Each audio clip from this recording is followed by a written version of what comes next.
رسول اللہ صلی اللہ علیہ وسلم نے ایک شخص کو اپنا ایک خط دے کر بھیجا اور اسے یہ حکم دیا کہ اسے حاکم بحرین کے پاس لے جائے۔ بحرین کے حاکم نے وہ خط کسریٰ شاہ ایران کے پاس بھیج دیا۔ جس وقت اس نے وہ خط پڑھا تو چاک کر ڈالا۔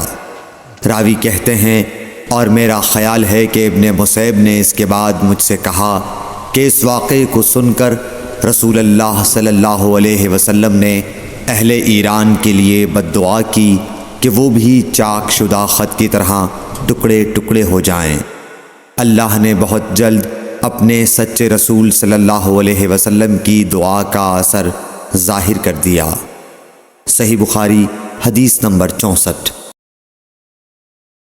رسول اللہ صلی اللہ علیہ وسلم نے کسی بادشاہ کے نام دعوت اسلام دینے کے لیے ایک خط لکھا یا لکھنے کا ارادہ کیا تو آپ صلی اللہ علیہ وسلم سے کہا گیا کہ وہ بغیر مہر کے خط نہیں پڑھتے، یعنی بے مہر کے خط کو مستند نہیں سمجھتے۔ تب آپ صلی اللہ علیہ وسلم نے چاندی کی انگوٹھی بنوائی جس میں محمد الرسول اللہ کندہ تھا۔ صحیح بخاری حدیث نمبر 65۔